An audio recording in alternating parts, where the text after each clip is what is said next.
नमस्कार, ओंकार आवामी में आपका स्वागत है। आपके साथ मैं हूं रेखा मिश्रा। झारखंड के मुख्यमंत्री बनने के बाद हेमंत सोरेन के आवास के बाहर हर दिन जरूरतमंद लोगों का तांता लगा रहता है। लोग अपनी समस्याओं को लेकर के सीएम आवास के बाहर घंटों खड़े रहते हैं और सीएम से मुलाकात करके अपनी समस्याओं को उनके सामने रखते हैं। आपको बता दें कि हर दिन हेमंत सोरेन लोगों से उनकी समस्याओं को सुनते हैं और उनके समाधान की बात भी कहते हैं। इस दौरान हेमंत सोरेन ने मीडिया से बात करते हुए साफ तौर पर कहा है कि लोगों के वोट से आज वो मुख्यमंत्री बने हैं, तो इसीलिए वो हर दिन लोगों की समस्याओं को सुनते हैं ताकि वो उनकी समस्याओं से हर दिन अवगत हो पाए। बात करेंगे लालू प्रसाद यादव की। लालू प्रसाद यादव की सेहत में आई गिरावट के बाद डॉक्टर उमेश प्रताप ने कहा कि बेहतर इलाज के लिए लालू यादव को रिम्स से बाहर भेजा जा सकता है। वहीं डॉक्टर उमेश प्रताप ने कई सारी सावधानियां बरतने को लालू यादव को सलाह दी है। हालांकि उनके परिवार वालों ने बार बार सरकार से गुजारिश की है कि बेहतर इलाज के लिए लालू यादव को रांची से बाहर कहीं ले जाना चाहिए, जिसको लेकर अब उमेश प्रताप ने भी संकेत दे दिए हैं। तबीयत में थोड़ा सा मैंने बदलाव आया है। हम लोगों ने ब्लड टेस्ट जो करवाया था शनिवार के दिन, उसका सब रिपोर्ट आया। रिपोर्ट अवलोकन करने के बाद ये पाया गया कि पिछली बार से रिपोर्ट जो है कि रिपोर्ट में गिरावट आई है। किडनी फंक्शन जो हम लोग असेसमेंट करते हैं या जो उसका निर्धारण करते हैं उसमें भी गिरावट आई है, और यूरिया, क्रियाट और ये सब जो और अन्य ये सब मापदंड है उसमें गिरावट आई है। पहले की तुलना गिरावट आई है एक। तो ये जो है कि एक चिंता का विषय है कि गिरावट क्यों हो रहा है, जबकि कंट्रोल करने के लिए दवा सब दी जा रही है, उसके बाद भी गिरावट हो रहा है। तो कुछ चिंता का विषय तो जरूर है। ये भी तो विचार करेंगे। अगर मान लीजिए कि इस तरह की बात हम लोग एक बार और देख लेते हैं, असेसमेंट करेंगे, एक हफ्ते में हम लोग ये करेंगे, रिव्यू करके हम फिर से देखेंगे कि क्या सुधार है नहीं है, और अगर जरूरत पड़ी तो एक बार बाहर में विचार करने में कोई दिक्कत नहीं है। अभी सर फिलहाल मतलब जरूरत है क्या? अभी जो रिपोर्ट आया है उसको रिपीट करके एक रिपोर्ट हम लोग और देखना चाहते हैं शुक्रवार या शनिवार के दिन, क्योंकि इतना ज़्यादा मैंने हड़बड़ी दिखाने से नहीं होगा काम। हम लोग जांच करा लेना चाहते हैं एक बार, और उसको असेसमेंट कर लेना चाहते हैं कि वो कहीं क्षणिक कोई कारणों से तो नहीं बढ़ा हुआ था, लेकिन जो कि रिपोर्ट में गिरावट आई है इसलिए तो थोड़ा सा सशंकित तो हम लोग हैं ही। एक हफ्ते के बाद हम लोग देख लेते हैं कि क्या होता है, उसके बाद हम लोग बैठ के विचार विमर्श करके एक डिसीजन पर पहुंचेंगे कि क्या करना है, और अगर जरूरत हुई तो मरीज के हित में उनको भेजना होगा तो भेजा जाएगा। आगे बढ़ेंगे। पिछले दिनों जामताड़ा विधायक इरफान अंसारी के दिए गए बयानों पर जवाब देते हुए प्रदेश प्रवक्ता राजेश गुप्ता ने कहा कि इरफान अंसारी कांग्रेस पार्टी के विधायक हैं और उनकी पार्टी से कोई नाराजगी नहीं है। वह इस समय दिल्ली विधानसभा चुनाव का प्रचार कर रहे हैं। वहीं मंत्रिमंडल के बचे हुए एक पद पर कहा कि इस पर हाईकमान जल्द से जल्द फैसला लेगा और पूरी तस्वीर साफ होगी। आज भी हो दिल्ली प्रदेश में चुनाव हो रही है और दिल्ली में जाकर वो चुनाव प्रचार कर रहे हैं, तो किसी भी कीमत पर कांग्रेस पार्टी से वो रूठ नहीं सकते। अभी जो मंत्रिमंडल का एक पद बचा हुआ है, इरफान अंसारी के लिए सेव रखा गया है क्या? देखिए, इसकी जानकारी हमारे नेता जो दिल्ली में हैं, आरपीएन सिंह जी प्रभारी है, राहुल जी है, सोनिया मैम है, उनको लेना है कि कौन उस पर अब मंत्री बनेंगे। तो इस पर हमें लगता है कि पिक्चर जल्द ही क्लियर हो जाएगा कि कब और कौन मंत्री बनेगा। चुभ रहा है काटा टोली का फ्लाईओवर का काटा। राशि के अभाव में पिछले 4 माह से बंद है निर्माण कार्य। लोग हो रहे हैं परेशान। वही सत्ता पक्ष पिछली सरकार पर आरोप लगा रही है। देखिए क्या है पूरा मामला। यह है काटा टोली चौक, जहां आप देख सकते हैं फ्लाईओवर का कार्य रुका हुआ। लोगों की परेशानी भी देख सकते हैं। ट्रैफिक व्यवस्था चरमराई हुई है। 2016 में पुल निर्माण का कार्य शुरू हुआ और अभी तक एक पाया भी खड़ा ना हो सका। 40 करोड़ की लागत से यह पुल बना था, जो बढ़कर 83 करोड़ हो गया। कांग्रेस पिछली सरकार पर आरोप लगा रही है। देखिए, पिछली सरकार के पास कोई विजन नहीं था और सिर्फ बोला जाए तो पैसा का बंदरवाट बोला जाए या फिर उसका दुरुपयोग कैसे होता है, वो रघुवर और भाजपा की सरकार ने इस राज्य की जनता को और पूरे देश की जनता को बताने का काम किया है। एक छोटा सा फ्लाईओवर हमें लगता है 1500 मीटर है, और उसको बनाने में 3-3 बार उसका रीएस्टिमेट हो रहा है और लोगों को परेशान किया जा रहा है। लोग एकदम आफत में परेशान है कि धूल, कभी कीचड़, कभी क्या, तो मुझे लगता है कि ये सरकार की अनुभवहीनता, जो राज्य की जनता ने गलती की थी उसको सुधार लिया है और अब वो फ्लाईओवर निश्चित तौर पर जल्द ही बन जाएगा। वहीं पूर्व नगर विकास मंत्री और वर्तमान में राज्य के विधायक सीपी सिंह सरकार पर निशाना साधते हुए कहते हैं कि राशि का अभाव कैसे हो सकता है, मार्च अभी बाकी है। तो पता नहीं राशि है या नहीं है, मुझे नहीं पता है, क्योंकि मंत्री तो मैं हूँ नहीं। जब मंत्री नहीं हूँ तो ये अखबार में एक दिन मैंने पढ़ा कि राशि नहीं है, तो मुझे आश्चर्य हुआ कि भाई उसके लिए राशि का अभाव तो नहीं होना चाहिए। अभी तो मार्च खत्म हुआ नहीं है, अभी तो मार्च है, तो राशि तो होगी। अब क्यों बोल रहे हैं कि लोग राशि नहीं है, राशि के अभाव में पड़ा हुआ है? तो मैं देखता हूँ, बात करूंगा सेक्रेटरी से कि भाई कांटा टोली का फ्लाईओवर क्यों रुका हुआ है। निश्चित रूप से काम नहीं रुकना चाहिए, क्योंकि आवाम को परेशानी हो रही है उसके कारण, क्योंकि वो बहुत चालू रोड है, बड़ी बड़ी गाड़ियां चलती हैं, और ऐसी स्थिति में वहाँ पर काम रुकेगा तो ये तो बहुत बड़ी बात है। मैं इसके बारे में जानकारी प्राप्त करूंगा। बहरहाल आरोप प्रत्यारोप का दौर बस्तूर जारी है, लेकिन जनता की परेशानी कब दूर होगी और कब तक होगा पूरा निर्माण अभी भी तय नहीं है। ओंकार आवामी के लिए रांची से सहयोगी दिनेश के साथ प्रतीक सिंह की रिपोर्ट। खबरों में आगे बढ़ेंगे। झारखंड में जब से महागठबंधन की सरकार बनी है तब से सरकार अपने काम को लेकर एक्शन में नजर आ रही है। पिछली सरकार में शुरू की गई कई विकास योजनाएं अब तक अधूरे हैं। क्या है पूरा मामला, देखिए इस रिपोर्ट में। झारखंड में जब से महागठबंधन की सरकार बनी है तब से सरकार अपने काम को लेकर एक्शन में नजर आ रही है। पिछली सरकार में शुरू की गई विकास योजनाएं अब तक अधूरे हैं। इसको लेकर कांग्रेस बीजेपी पर कार्रवाई करने की तैयारी कर रही है। झारखंड प्रदेश कांग्रेस कमेटी ने बीजेपी को चेतावनी दी है। रांची समेत राज्य में जिन योजनाओं को बीजेपी ने धरातल पर उतारा और उसे अधूरा छोड़ा है, उन अधूरी योजनाओं पर महागठबंधन की सरकार समीक्षा कर रही है। इसको लेकर कांग्रेस ने बीजेपी को परिणाम भुगतने के लिए तैयार रहने की भी चेतावनी दी है। रांची में कई ऐसी योजनाएं हैं जिसे बीजेपी सरकार में लॉन्च तो किया गया, लेकिन अब तक उन योजनाओं को पूरा नहीं किया जा सका है। इन योजनाओं में रांची के बड़ा तालाब का सौंदर्यीकरण, काटा टोली फ्लाईओवर का निर्माण, हरमू नदी का सौंदर्यीकरण, पहाड़ी मंदिर में सबसे ऊंचे तिरंगा फहराने का कार्य, शहर की सड़कों में ड्रेनेज सीवरेज का कार्य, रांची टाटा रोड का डीपीआर नहीं बनाना जैसे कई मामले शामिल हैं। माननीय सांसद जो है यहाँ करके और सरकार ने जो है बड़ा तालाब के बीचों बीच स्वामी विवेकानंद की प्रतिमा को बनाया और वहाँ मार्केट लगाया। 2 दिन के अंदर में टाई फिश हो गए।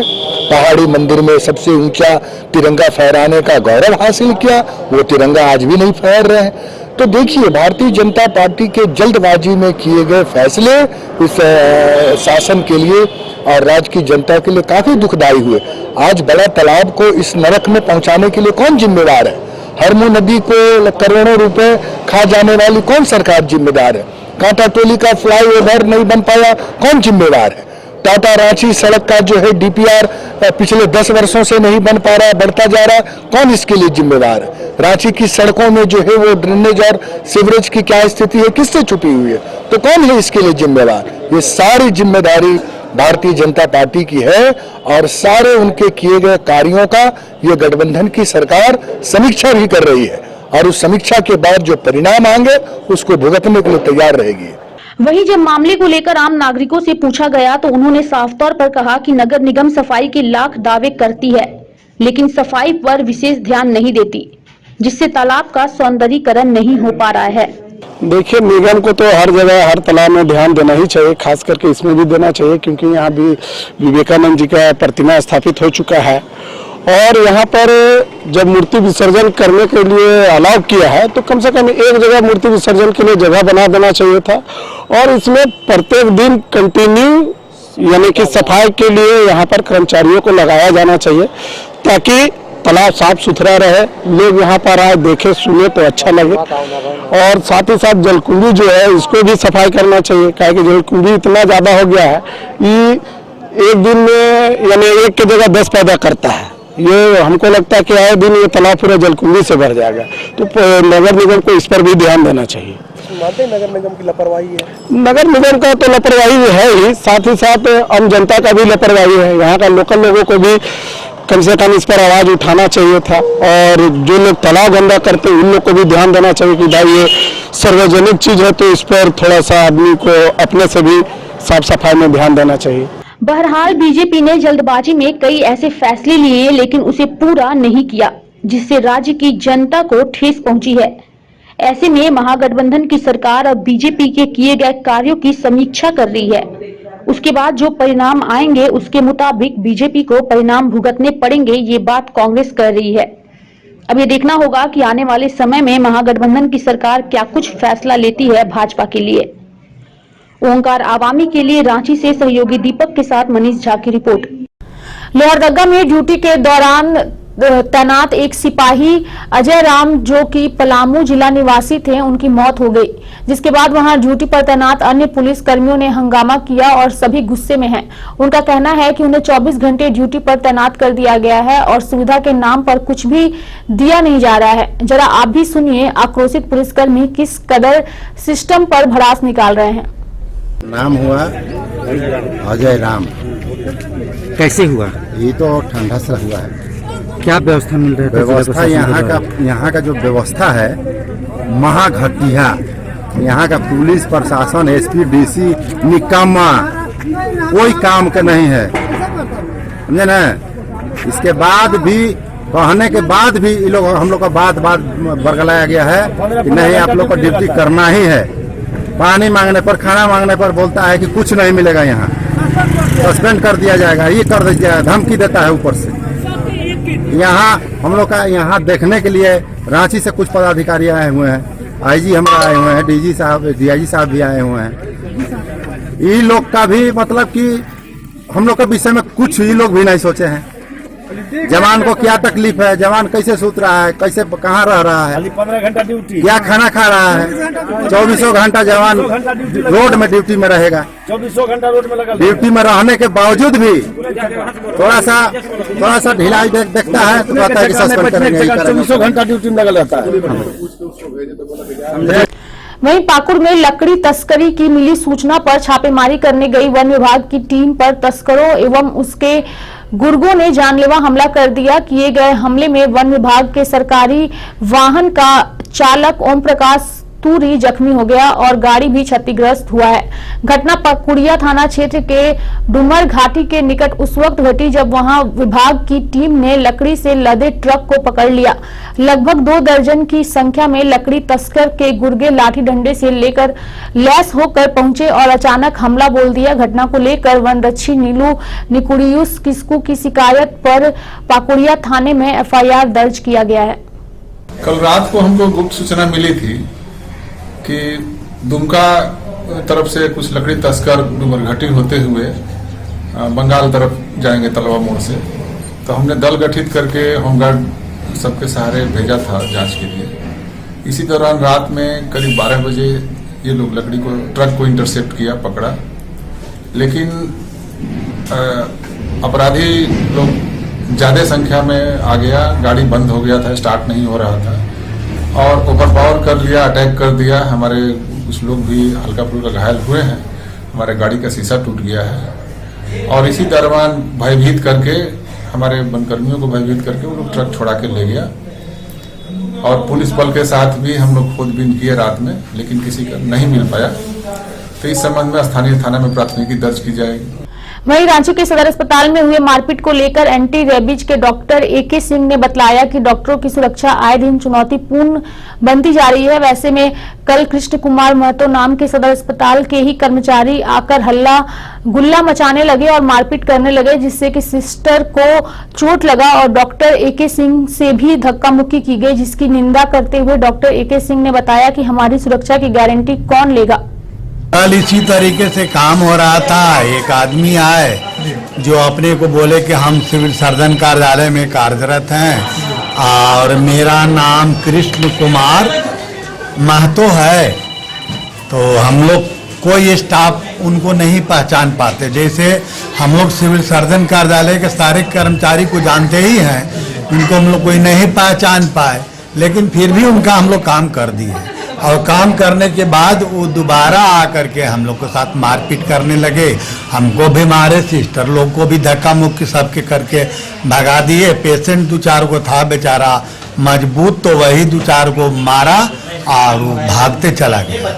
क्या कहना चाहेंगे सर, ये घटना घटती है, कितना परेशानी होती है? बहुत परेशानी होती है। हम लोग का सुरक्षा का कोई व्यवस्था नहीं है। कितने बार हम लोग मौखिक कह चुके, लेकिन कोई सुनवाई नहीं है हम लोग के ऊपर।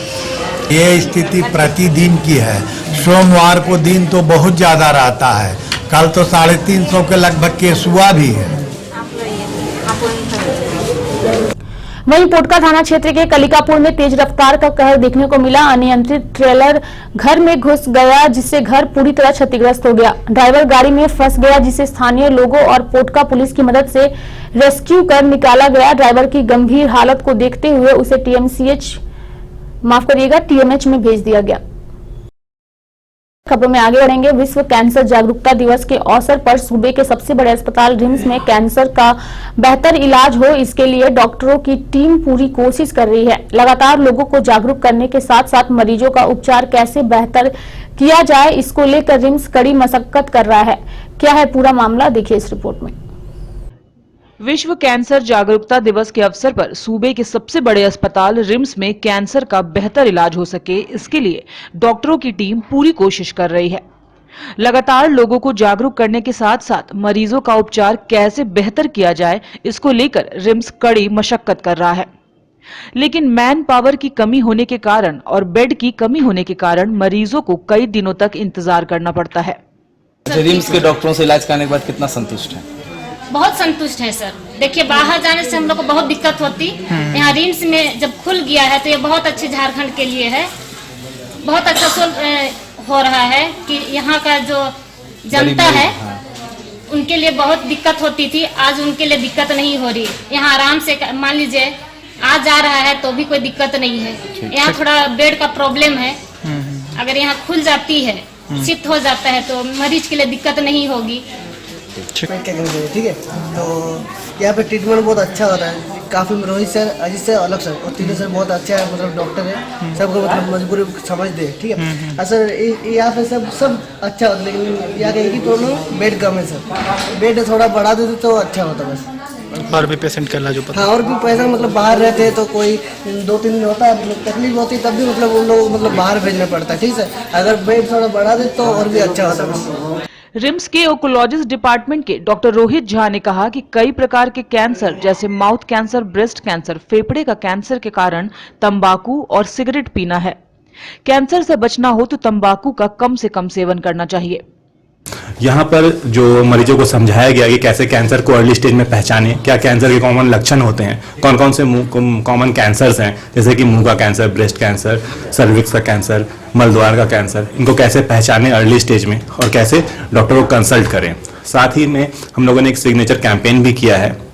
इसमें सभी मरीजों से और हम सभी डॉक्टरों ने भी एक प्रण लिया है कि we will neither we will take tobacco no, और हम लोग बाकी दूसरे लोगों को भी मना करेंगे टोबैको लेने से, कि हम भी नहीं खाएंगे, दूसरों को भी नहीं खाने देंगे। जैसे कि इस बार WHO का थीम है वर्ल्ड कैंसर डे पे पिछले 2019 से 2021 के लिए कि I am and I will, कि मैं करूंगा और मैं कर सकता हूं और मैं करूंगा। तो इसीलिए हमें प्रण लेना है कि हम लोग जो कैंसर कारक पदार्थ हैं उनका सेवन ना करेंगे और ना ही अपनी सोसाइटी में होने देंगे। साथ ही कुछ जो कैंसर से लाभान्वित, ट्रीटमेंट से लाभान्वित मरीज थे उनको भी बुलाया गया था। उन लोगों ने अपना एक्सपीरियंस शेयर किया कि उनका रिम्स में कैंसर का सफर कैसा रहा और कैसे उन्होंने कैंसर की इस गंभीर बीमारी से जूझ करके आज नॉर्मल जिंदगी जी रहे हैं। कैंसर जैसी गंभीर बीमारी से कई लोग रोजाना मरते हैं। रिम्स जैसे बड़े अस्पताल में इस तरह की गंभीर बीमारी का बेहतर इलाज होना कैंसर के मरीजों और अस्पताल के लिए अच्छी बात है। ओंकार अवामी के लिए रांची से कौशल कुमार की रिपोर्ट। धुरवा के शालीमार बाजार स्थित मत्स्य अनुसंधान केंद्र में बेहतर उत्पादन एवं निर्यात को बढ़ावा देने के लिए कार्यक्रम आयोजित की गई। कार्यक्रम में मुख्य अतिथि के तौर पर समुद्री उत्पादन निर्यात विकास पदाधिकारी उप निदेशक यूसी महापात्रा एवं Rajiv Gandhi centre for aquaculture Vijayawada के सहायक प्रबंध निदेशक डॉक्टर एमपी श्रीनिवास राय मौजूद रहे। मौके पर झारखंड मत्स्य निर्देशालय के निदेशक एचएन द्विवेदी समेत कई कर्मचारी एवं दर्जनों मत्स्य मित्र मौजूद रहे। बेसिकली आज का जो दिन है वो मरीन प्रोडक्ट डेवलपमेंट एजेंसी एक प्रीमियम संस्थान है केंद्र सरकार का, जो जितने भी प्रकार के जो मछली के उत्पाद होते हैं, वैल्यू एडिशन वाले जो उत्पाद होते हैं, उनको एक्सपोर्ट किया जाता है, देश से बाहर भेजा जाता है। तो एक बोल सकते हैं कि एक ग्लोबल इकोनॉमी के लिए इस तरीके के संस्थान की आवश्यकता पड़ती है। चूँकि झारखंड अभी ग्रोइंग एज में है और यहाँ पर एक्वाकल्चर या मत्स्य पालन जो है दिन प्रतिदिन बहुत अच्छा बढ़ते जा रहा है, किसानों में अवेयरनेस है। तो इसी सब प्रोस्पेक्ट को देखते हुए जो एमपीडा संस्थान है उनके डिप्टी डायरेक्टर और असिस्टेंट डायरेक्टर आरजीसीए का मतलब हुआ Rajiv Gandhi centre for sustainable aquaculture, एक ऐसा संस्थान है भारत सरकार का जो मत्स्य में सस्टेनेबल ग्रोथ कैसे हो, कौन कौन सी ऐसी डाइवर्सिफिकेशन स्पीसीज है जिसका पालन झारखंड में किया जा सकता है जो एक्सपोर्ट क्वालिटी की हो, इसके बारे में एक अवेयरनेस प्रोग्राम है, एक मीट है। मैं यहाँ प्रशिक्षण 2007-8 से ही ले रहा हूँ और बहुत बढ़िया प्रशिक्षण दिया है। जब हम लोग को यहाँ पर बीज उत्पादन का भी ट्रेनिंग दिया गया है और मछली को कैसे बड़ा किया जाएगा उसका भी प्रशिक्षण दिया गया है। और बहुत सब ऐसा है यहाँ से नया हर साल जो नए प्रशिक्षण दिए जा रहे हैं उससे हम लोग जो है बहुत ही उससे लाभ उठा रहे हैं। झारखंड के राजभवन उद्यान आम नागरिकों के लिए खोल दिया गया है। लगातार हजारों लोगों ने आकर्षक फूलों और पेड़ पौधों का दीदार किया। इस उद्यान में एक ऐसा किचन गार्डन भी है जहां हींग से लेकर जीरा तक उपलब्ध है, जो लोगों को काफी आकर्षित कर रहा है। राजभवन उद्यान आम लोगों के लिए खोल दिया गया है। यूं तो इस उद्यान की खूबसूरती देखते बनती है, लेकिन खास बात यह है कि राजभवन के शाही किचन में पकती है गार्डन की सब्जियां। जी हां, राज्यपाल के लिए भी इसी किचन गार्डन में सब्जियां उगाई जाती हैं। राजभवन के किचन गार्डन में उपजाई गई सब्जियां ही शाही किचन में पकती हैं। राज्यपाल इसी उद्यान की उपजाई हुई सब्जियां खाती हैं। बाहर की सब्जियां राजभवन के किचन में नहीं पकाई जाती। इस किचन गार्डन का देखरेख करने के लिए 4 माली नियुक्त किए गए हैं।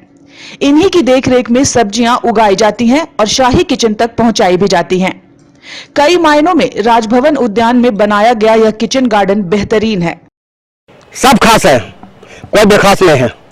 इसलिए राज इतना अच्छा जानते हैं, हिंदुस्तान का नंबर 1 है कश्मीर के अलावा, और हम 16 स्टेट घूमे हैं जी। इससे अच्छा है ही कोई। जितना ही प्रधानमंत्री आते हैं, राष्ट्रपति हैं, जितना ही वीआईपी, सब इसकी तारीफ करते हैं कि बहुत अच्छा वेल मेंटेन है भाई, कहीं कोई बल नहीं लेना आएगा। आप चलिए मद्रास चलिए, खाली हेला डेल्फी पे आएगा, यूपी चल रही है खाली जंगल लगा रहेगा, कलकत्ता चलिए खाली जंगल लगा रहेगा जी। अगर सब्जी की बात करेंगे, कौन कौन सी सब्जी सब यहाँ ऑर्गेनिक खेती होती है, कोई केमिकल नहीं, कोई रासायनिक नहीं, एकदम ऑर्गेनिक खेती, खाली गोबर से होता है जी। समुद्र का कोता सिनार, उससे बनता खाद जी। मैडम को कौन कौन सी सब्जी पसंद है? सब पसंद है, टमाटर है, बैंगन है, गोभी है, ब्रोकली है, फ्रेंच बीन है, उसके बाद शिमला मिर्चा है, उसका टमाटर है, उसके आपका स्ट्रॉबेरी है, जो सब्जी है सब पसंद है, यही सब्जी खाती है। उसमें क्या होता है कि जो है ना, देखिए यहाँ सामने है वो हम लोगों का बना हुआ, जो कि उसमें पहले एक पत्ती खाद देते हैं, पत्ता देते हैं, पत्ता के बाद में गोबर देते हैं, गोबर के बाद में वो सब जो कि केचुआ होता है, केचुआ छोड़ते हैं, और केचुआ ने जो है ना खाद बनाता है, केचुआ ने खाद बनाता है। केचुआ जब बना देता है तो वो धीरे धीरे हम लोग निकालते जाते हैं, चाल चाल करके रखते जाते हैं, सालों भर उसको रखने के बाद में जो है ना, जब समय आता है तो उसको देते जाते हैं सब प्लॉट में। बता दें कि लगातार रांची राजभवन का दीदार करने राज्य भर से लोग पहुंच रहे हैं। राजभवन के इस शाही किचन गार्डन के अलावा और भी कई दुर्लभ प्रजाति के पेड़ पौधे और दर्शनीय चीजें यहां पर है, जिसे लोग काफी पसंद कर रहे हैं। ओंकार आवामी के लिए रांची से मनीष झा की रिपोर्ट। जी तो अभी के लिए इस बुलेटिन में फिलहाल इतना ही। मुझे दीजिए इजाजत। नमस्कार।